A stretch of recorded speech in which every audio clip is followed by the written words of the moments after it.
السلام علیکم ورحمۃ اللہ وبرکاتہ۔ حضرات، یہ بیان آپ شان اہل بیت کے جانب سے سن رہے ہیں، اور جو حضرات اس بیان کو پہلی بار سن رہے ہیں، برائے مہربانی اس چینل کو سبسکرائب ضرور کریں اور یہ بیان آخر تک سنیں۔ انشاءاللہ اس بیان کو سننے کے بعد ہمارے ایمان میں اضافہ ہوگا۔ اس بیان میں ہم جانیں گے اللہ تبارک و تعالیٰ کی شان، اور اللہ تبارک و تعالیٰ نے ہمیں دنیا میں کیوں بھیجا۔ حضرات، ہم سب کا مسلمان ہونے کے ناطے سے یہ اعتبار ہے کہ سارے خلق کا مالک صرف و صرف اللہ ہے۔ سارے عالم کو وجود بخشنے والا صرف اللہ کی ذات ہے۔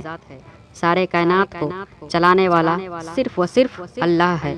یہ آسمان یوں ہی نہیں وجود میں ہے، یہ زمین یوں ہی نہیں وجود میں آیا، یہ چاند یوں ہی نہیں وجود میں آیا، یہ سورج ایسے ہی نہیں وجود میں ہے۔ آسمان اور زمین کے نظام کو چلانے والا بھی کوئی ہے۔ یہ عقیدہ ہر مسلمان کا ہے۔ لیکن اس دنیا میں کچھ ایسے بھی فرقہ ہیں جو ان سارے چیزوں کا انکار کرتا ہے۔ وہ کہتا ہے یہ دنیا ایسا ہی چلتی آ رہی ہے، اس نظام کو چلانے والا کوئی نہیں ہے۔ یہ کہتے ہیں دنیا میں لوگ یوں ہی آتے رہیں گے، یوں ہی جاتے رہیں گے اور مرتے رہیں گے۔ انسان کے موت کے ساتھ ہی اس کا سارا معاملہ ختم ہو جاتا ہے۔ مرنے کے بعد کوئی بھی دوسرا زندگی نہیں ہے۔ وہ کہتا ہے کیا قبر میں مٹی ہو کر بھی کوئی زندہ ہو سکتا ہے؟ یعنی یہ فرقہ آخرت کا صاف صاف انکار کرتا ہے۔ اس پر اللہ تبارک و تعالیٰ قرآن کریم میں ان سارے سوالوں کا جواب دیتا ہے۔ میرے رب کو معلوم تھا کہ کچھ لوگ آخری دور میں ایسے بھی ہوں گے جو میرا انکار کرنے لگے گا، آخرت کا انکار کرنے لگے گا۔ اس لیے رب تبارک و تعالیٰ نے قیامت تک کے اٹھنے والے سارے سوالوں کا جواب قرآن میں دے دیا ہے۔ الذی خلقت سماوات والارض فی ستۃ ایام، میں نے زمین اور آسمان کو 6 دن میں بنایا، پھر میں نے عرش کو بنایا، فی لیل النہار، میں نے دن اور رات بنائے، پھر میں نے شمس و قمر بنایا اور ستارے بنائے، سورج کو شعاعیں بخشی، چاند کو چاندنی بخشا، پھر میں نے سمندروں کو بنایا، ہوا فضا کو وجود بخشا، پہاڑوں کو زمین پر کھڑا کیا، پھر میں نے فرش بنایا، بادل اور بارش کا نظام بنایا، میں نے ہوائیں بنائے جو پانی کو بادل تک پہنچاتا ہے، اور وہ بادل سے بارش کے شکل میں زمین پر آتا ہے اور سبز کو وجود میں لاتا ہے۔ یہ سارا واقعہ اللہ تبارک و تعالیٰ قرآن کریم میں ارشاد فرما رہا ہے۔ اگر رب تعالیٰ 1 منٹ کے لیے بھی ہوا پہ روک لگا دے، ہوا کا نظام بند کر دے تو انسانی وجود زیر و زبر ہو جائے گا۔ دنیا کا سارا انسان 1 منٹ کے اندر اندر مر جائے گا۔ انسان کا اس دنیا سے نسل ہی مٹ جائے گا۔ آخر یہ ہوا کس کے حکم سے چلتا ہے؟ انسان ہر 2 سیکنڈ میں 1 مرتبہ سانس لیتا ہے، اور ہر 1 منٹ میں 30 مرتبہ سانس لیتا ہے۔ 1 گھنٹے میں 1800 بار سانس لیتا ہے، 1 دن میں 43,200 بار سانس لیتا ہے، 1 مہینے میں 12,96,000 بار سانس لیتا ہے، اور 1 سال میں 1,55,52,000 بار سانس لیتا ہے۔ یہ اللہ تبارک و تعالیٰ کی طاقت ہے۔ اللہ تبارک و تعالیٰ اپنے رسولوں کے ذریعے ہمیں خبر دے رہا ہے کہ سارے کائنات کا خالق اللہ ہے، سارا خلق اللہ کے حکم سے چلتا ہے۔ اس سب کو چلانے والا اکیلا صرف و صرف اللہ ہے، اس کے سوا کوئی نہیں۔ یہ سب بنانے کے بعد اللہ تبارک و تعالیٰ اپنے بندوں سے اپنا اظہار کرتا ہے، اے لہم اللہ، ہے کوئی تیرے رب کے جیسا یہ سب بنانے والا؟ بل ہم قوم لا یعلمون، پھر مجھے چھوڑ کر کیوں اوروں کے پاس جاتے ہو؟ جس زمین میں تم رہتے ہو، یہ زمین تمہیں کس نے تیار کر کے دیا؟ یہ دریا میرے سوا کس نے تمہیں دیا؟ یہ پہاڑ کس نے زمین میں گاڑا؟ کیا ہے کوئی اللہ کے سوا یہ سب بنانے والا؟ لیکن تم میں سے کوئی ہمیں جانتا ہی نہیں، تم سب مجھے اپنا مانتے ہی نہیں ہو۔ کیا ہے کوئی اور جو یہ سب بنا سکتا ہے سوائے میرے؟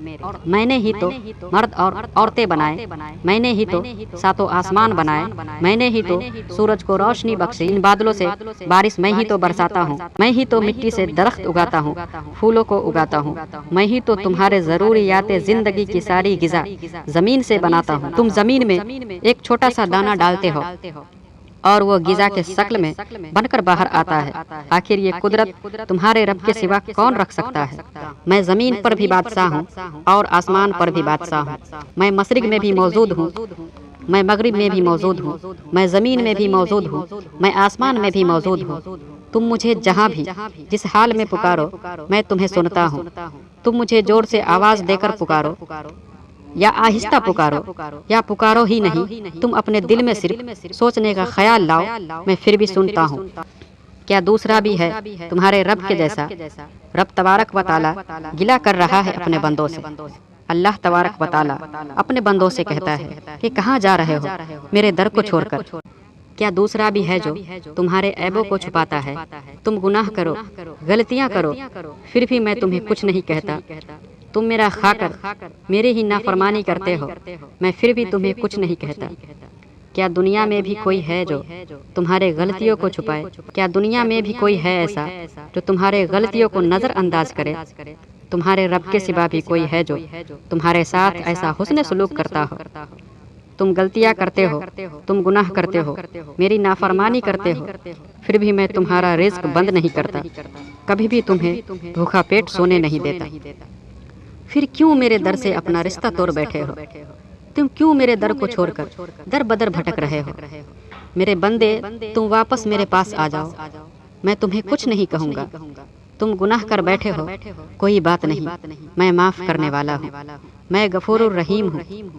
تم گناہ کر کے زمین سے آسمان تک کو بھر دو، میں سب گناہ معاف کر دوں گا، تمہارے گناہ کو نیکیوں میں بدل دوں گا۔ میرے بندے مجھے تم سے کوئی گلہ نہیں ہے، تم واپس اپنے رب کے پاس لوٹ آؤ۔ تم دنیا سے مانگتے ہو، یہ دنیا تمہیں ذلیل کر کے دیتا ہے یا نہیں بھی دیتا ہے، وہی حاجت تم میرے پاس لے کر آؤ۔ تم مجھ سے مانگ کر دیکھو، میں تمہیں تمہارے گمان سے زیادہ عطا کروں گا۔ میرے بندے میں بادشاہ ہوں، میں تمہیں بھی بادشاہ بنا دوں گا۔ میں طاقت والا ہوں، میں تمہیں بھی طاقت والا بنا دوں گا۔ میں اختیار رکھنے والا ہوں، میں تمہیں بھی اختیار عطا کر دوں گا۔ میں قادر ہوں، میں تمہیں بھی قادر بنا دوں گا۔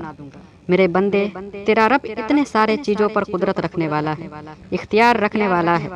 میں رحمان ہوں، تم پہ رحم کرنے والا ہوں۔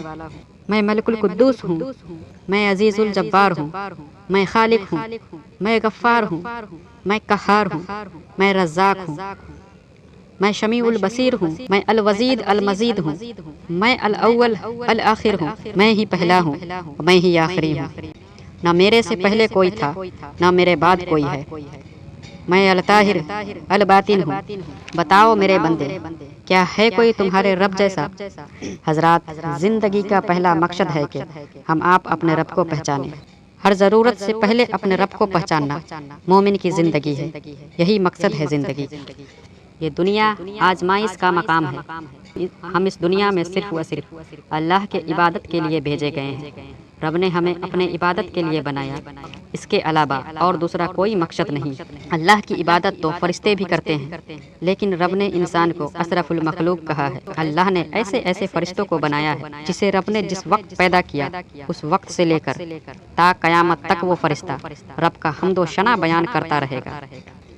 فرشتوں میں کچھ فرشتوں کو رب نے ایسا بھی بنایا ہے جو قیامت تک اللہ کا تسبیح پڑھتا رہے گا۔ کچھ فرشتے ایسے بھی ہیں جو پیدا ہونے سے لے کر قیامت تک رب کا سجدہ ہی کرتا رہے گا۔ کچھ فرشتے ایسے بھی ہیں جو حالت رکوع میں ہیں، وہ قیامت تک رکوع میں ہی رہے گا۔ کوئی قیام کے حالت میں ہے، وہ قیامت تک حالت قیام میں ہی رہے گا۔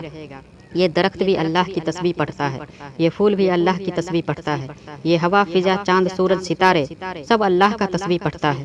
اللہ کا ہر ایک مخلوق رب کا حمد و ثنا بیان کرتا ہے، لیکن اللہ کے نزدیک ان سارے مخلوق میں سب سے محبوب حضرت انسان ہے۔ رب نے سب سے افضل، سب سے اعلیٰ حضرت انسان کو بنایا۔ یہ دنیا آخرت کے مقابلے چند لمحے کی ہے۔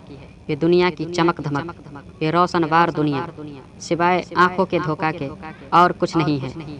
رب نے اس زمین کو اتنا خوبصورت اس لیے بنایا ہے کیونکہ اللہ دیکھنا چاہتا ہے کہ میرا کون کون بندہ دنیا کی خوبصورتی کے پیچھے بھاگتا ہے اور کون میری طرف آتا ہے، کون یہاں اپنا گھر بناتا ہے اور کون قبر کو ہی اپنا گھر بناتا ہے۔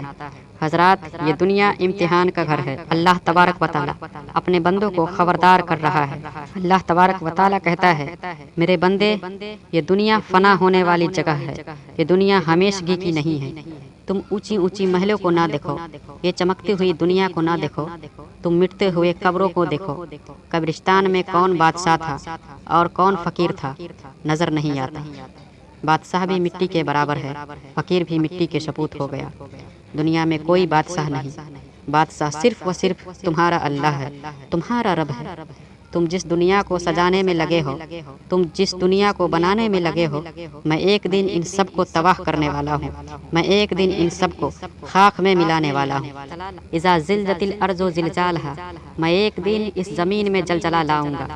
اذا الشمس کوربرت، آسمان ٹوٹ کر گرنے لگیں گے۔ واذا الکواکب انفطرت، ستارے ڈھیر ہو کر گریں گے۔ میں ان پہاڑوں کو ریزہ ریزہ کر دوں گا، دنیا کا وجود زیر و زبر کر دوں گا، کیونکہ سارے کائنات کا مالک صرف میں ہوں۔ میں نے بنایا ہے دنیا کو، لا شریک لہ، میرا کوئی شریک نہیں، لا مثل لہ، میرا کوئی مثال نہیں، لا ند لہ، میرے مقابلے میں کوئی نہیں۔ میرے بندے جو ہوں صرف میں ہوں، میرے سوا اور کوئی نہیں۔ اللہ تبارک و تعالی یہ سارا قیامت بیان کر رہا ہے۔ اللہ تبارک و تعالی ہمیں خبردار کر رہا ہے میرے بندو اس دنیا کے پیچھے نہ بھاگو، ایک دن یہ ساری دنیا تباہ ہو جائے گی۔ حضرات رب تبارک و تعالی رحم کرنے والا رحیم ہے، کرم کرنے والا کریم ہے، وہ غفور الرحیم ہے۔ اللہ تبارک و تعالی ہر گناہوں کو بخشنے والا ہے، وہ ایک اکلوتا بادشاہ ہے، اس کا کوئی شریک نہیں، لا شریک لہ، اس کا کوئی شریک نہیں، کوئی رحمان نہیں، اللہ کے جیسا کوئی بھی رحم کرنے والا نہیں۔ اللہ کی رحمت ہر لمحے انسان کو آواز دیتا ہے۔ اللہ کا در ہر وقت کھلا ہے، انسان جس وقت رب کو پکارے، یا میرے مالک، یا میرے پروردگار، میرے گناہوں کو بخش دے، میری خطاؤں کو بخش دے، مجھے پاک فرما دے۔ رب تبارک و تعالی ایک ذرہ برابر، ایک لمحہ بھی دیر نہیں کرتا، اسے بخش دیتا ہے، اس کے گناہوں کو، اس کے سارے زندگی کے گناہوں کو، خطاؤں کو نظر انداز کر دیتا ہے اور اس بندے کو پاک فرما دیتا ہے۔ جس کا رب اتنا کریم ہو، جس کا رب اتنا رحیم ہو، تو اس کے بندے کو کیسا ہونا چاہیے؟ حضرات ہم سب کا یہ فرض بنتا ہے کہ ہم رب کی طرف پلٹیں۔ ہم آئے ہیں رب کے رضا کے لیے، اللہ اور اللہ کے رسول کو راضی کرنے کے لیے، نہ کہ اس دنیا میں ہمیشہ کے لیے بسنے کے لیے۔ انسان کی سانس کس وقت رک جائے زندگی کا بھروسہ نہیں، جس پہ بھروسہ کر سکتے ہیں وہ صرف و صرف اللہ کی ذات ہے۔ اللہ تبارک و تعالیٰ سے دعا ہے اللہ تبارک و تعالیٰ تمام عالم اسلام کو رشد و ہدایت بخشے۔ اللہ تبارک و تعالیٰ تمام امت مصطفیٰ کی مغفرت فرمائے۔ اللہ تبارک و تعالیٰ اپنے حبیب، اپنے محبوب جناب محمد الرسول اللہ صلی اللہ تعالیٰ علیہ وسلم کے صدقے طفیل میں ہم سب کی مغفرت فرمائے۔ آمین و شما آمین۔ السلام علیکم ورحمۃ اللہ وبرکاتہ۔